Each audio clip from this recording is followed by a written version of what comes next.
Hello friend, आज की इस वीडियो में आपको बताऊंगी कि समबाहु त्रिभुज का जो क्षेत्रफल हम निकालते हैं उसे किस तरह निकाला जाता है।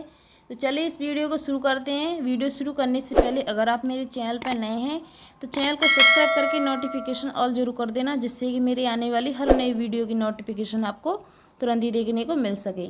तो पहले मैं आपको त्रिभुज की डेफिनेशन बताऊँगी कि त्रिभुज की डेफिनेशन आखिरकार होती क्या है। अगर कोई आपसे पूछे कि त्रिभुज की डेफिनेशन क्या होती है तो आप उसे बहुत ही आसान तरीके से बता सकते हैं अगर आप जानते हो। तो यहाँ पर पहले मैं आपको बताऊंगी समबाहु त्रिभुज की डेफिनेशन क्या है। तो तीन भुजाओं से घिरी हुई ऐसी बंद आकृति जिसकी दो भुजाएं बराबर लंबाई की हो, ठीक है, बराबर लंबाई की हो, समबाहु त्रिभुज कहलाती हैं। यानी कि जो उनकी तीन भुजा होती हैं वो घिरी हुई आकृति से होती हैं, यानी कि बिल्कुल एकदम बंद। आपको यहाँ पर जो आकृति दिखाई दे रही हैं तो यहाँ पर जो आकृति हैं वो समान होती हैं और एकदम बंद आकृति की होती हैं, ठीक है। तो इस त्रिभुज को आपको जो दिखाई दे रहा है इसे ही हम समबाहु त्रिभुज कहते हैं, ठीक है। अब यहाँ पर लिखा है समबाहु त्रिभुज। समबाहु त्रिभुज तीन शब्दों से मिलकर बना होता है, सम प्लस दी प्लस बाहु। सम का मतलब होता है बराबर, ठीक है, द्वि का मतलब होता है दो और बाहु का मतलब होता है भुजा।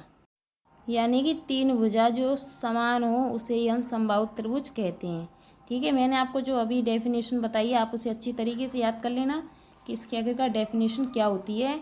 कि तीन भुजाओं से घिरी हुई आकृति की या बंद आकृति जिसकी दो भुजाओं के बराबर लंबाई की हो उन्हें समबाहु त्रिभुज कहते हैं, ठीक है। तो यहाँ पर अब चलिए मैं आपको इसका फॉर्मूला बता देती हूँ कि इसका फॉर्मूला क्या होता है। अगर आपके पास इस तरह क्वेश्चन आए समबाहु त्रिभुज का तो आप उसे कैसे सॉल्व करेंगे। तो यहाँ पर मैंने समबाहु त्रिभुज का क्षेत्रफल लिख दिया है कि समबाहु त्रिभुज का क्षेत्रफल क्या होता है। तो a/4 अंडररूट में 4 b² माइनस a², ठीक है। इस फॉर्मूले को आपको याद कर लेना है। अगर समबाहु त्रिभुज से कोई भी क्वेश्चन आए रिलेटेड तो आप उसे इस फॉर्मूले से उसे आसानी से सॉल्व कर सकते हैं। तो चलिए अब मैं आपको एक क्वेश्चन सॉल्व करके दिखाती हूँ कि इस फॉर्मूले का यूज कैसे करेंगे। तो यहाँ पर एक क्वेश्चन है, समबाहु ABC का क्षेत्रफल निकालें, ठीक है। तो यहाँ पर ABC हमारा दिखाई दे रहा है, ABC पूरा त्रिभुज आपको। तो यहाँ पर इसकी भुजाएं भी दी गई हैं, ठीक है। इसकी लंबाई कितनी दी गई है 12 सेंटीमीटर, यहाँ पर भी 12 सेंटीमीटर, और इसकी जो आधार है वो कितना दिया गया है 6 सेंटीमीटर, ठीक है। तो चलिए इस क्वेश्चन को शुरू करते हैं। तो यहाँ पर हम लिखेंगे पहले, तो यहाँ पर लिखेंगे त्रिभुज ABC का क्षेत्रफल, ABC का क्षेत्रफल, ठीक है, क्षेत्रफल, ठीक है। यहाँ पर क्षेत्रफल लिखेंगे, ठीक है। क्या होता है ABC का, मैंने अभी आपको क्षेत्रफल बताया था, क्या है a/4 रूट में कितना, रूट में लिखेंगे 4 b² माइनस a², ये इसका फॉर्मूला है। और यहाँ पर हम देखेंगे, अब देखेंगे हम यहाँ पर a बराबर कितना दिया गया है।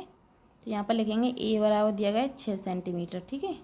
और b बराबर कितना दिया गया है, b बराबर दिया गया है 12 सेंटीमीटर। तो यहाँ पर हम लिखेंगे 12 सेंटीमीटर। और यहाँ पर हमें पता चल गया है कि a बराबर क्या है और b बराबर क्या है। अब इस फॉर्मूले के अनुसार उन सभी का मान लगाएंगे। तो चलिए इस क्वेश्चन को शुरू करते हैं। तो यहाँ पर लिखेंगे हम a बराबर कितना है 6, ठीक है। रूट में कितना है, बट्टे में 4 है तो यहाँ पर 4 लिख दिए, ठीक है, 4।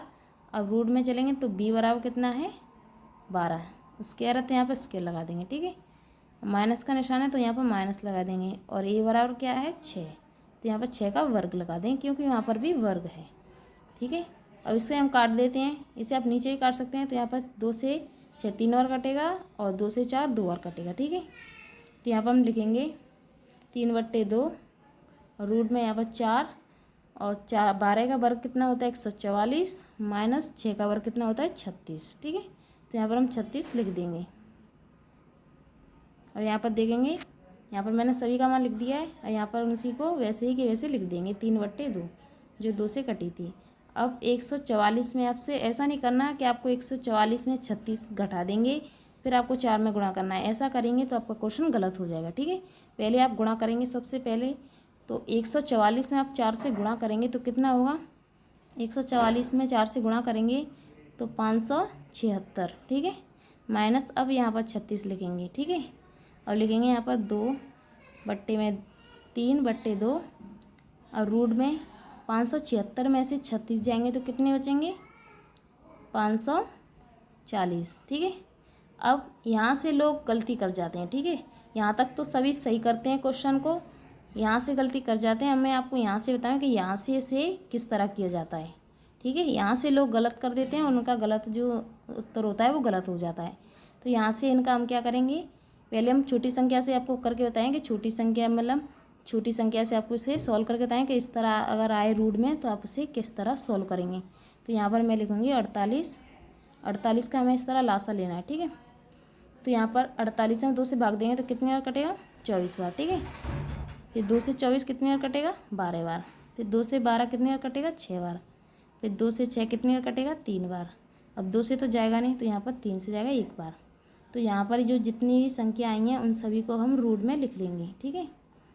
मैं यहाँ पर करके नहीं, मैं आपको एक एग्जाम्पल्स दे रही हूँ कि आप इस तरह, आपको अगर बीच में रूट में संख्या है तो उसे आपको इस तरह सॉल्व करना है। तो यहाँ पर 2 × 2 2 फिर 2 × 3, इस तरह यहाँ पर जो संख्या है उसे आप इस तरह लिख लेंगे। अब यहाँ पर आपको जोड़ा बनाना है, ठीक है।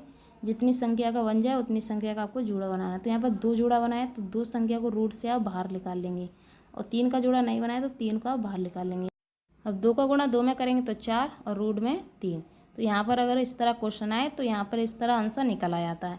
आप इस तरह आंसर को लिख सकते हैं। तो इसी तरह हम इस क्वेश्चन को करेंगे, जैसे मैंने आपको एग्जाम्पल्स दिया था कि इस तरह और रूट में संख्या है तो आप इस तरह उसका जो लासा है उस तरह ले सकते हैं, और उन संख्या को रूट में लिख के जोड़ा बना के आप उसको इस तरह कर लेना है। अब यहाँ पर हम 540 का इसी तरह करेंगे। तो 2 से देंगे 540 में तो कितनी बार कटेगा? 270, ठीक है। फिर 2 से काटेंगे तो कितना कटेगा? 135, ठीक है। तो यहाँ पे 135 लिख देंगे। अब यहाँ पर 2 से नहीं कटेगा, अब यहाँ पर हम 5 से काटेंगे इसे, तो कितनी बार कटेगा? 27 बार। अब यहाँ पर हम 27 को 9 से काटेंगे तो कितनी बार कटेगा? 3 बार। अब 3 में 3 से देंगे 1 बार, ठीक है। तो यहाँ पर जो संख्या है उससे हम क्या करेंगे, पहले तो इन्हें लिख देते हैं 3/2 और रूट में हम इन सभी संख्या को लिख लेते हैं। तो कितना है? 2 × 2 × 5 × 9 × 3। तो यहाँ पर जोड़ा सिर्फ एक ही संख्या का बन रहा है, यानी कि 2। यहाँ पर 2 ही 2 बार है, तो यहाँ पर 3/2 आप लिख देंगे। अब 2 जोड़ा लिख रहा है तो हम 2 को बाहर निकाल लेंगे, ठीक है। और रूट में जो संख्या बची है 5, 9, 3, इन सभी का गुणा कर लेंगे। तो 5 का आप 9 में गुणा करेंगे तो 45, और 45 दिया कितने होंगे? 135, ठीक है। तो यहाँ पर हम लिखेंगे 135। अब 2 से 2 को हम काट देंगे, ठीक है। तो यहाँ पर हम संख्या को बाहर निकाल लेंगे, 3 × 135 संख्या बाहर निकालें। अब इसका हम गुणा कर देंगे।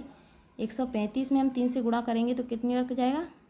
405 बार, ठीक है। तो यहाँ पर हमारा जो आंसर है वो निकल आया है, ठीक है। क्षेत्रफल में पूछा है तो यहाँ पर सेंटीमीटर स्क्वायर लगा देंगे। अगर क्षेत्रफल में पूछते हैं तो यहाँ पर सेंटीमीटर स्क्वायर लगाना नहीं भूलना। अगर आपने नहीं लगाया तो आपका क्वेश्चन गलत हो जाएगा, ठीक है। तो यहाँ पर इस तरह आप सॉल्व कर सकते हैं इस क्वेश्चन को। यहाँ पर क्षेत्रफल में था इसीलिए मैंने यहाँ पर सेंटीमीटर स्क्वायर लगाया है। तो आई होप दोस्तों कि आपको इसे क्वेश्चन को अच्छी तरीके से समझ गए होंगे कि इस तरह का समबाहु त्रिभुज का कोई क्षेत्रफल पूछे तो आप इसे बहुत ही आसान तरीके से निकालना सीख गए होंगे।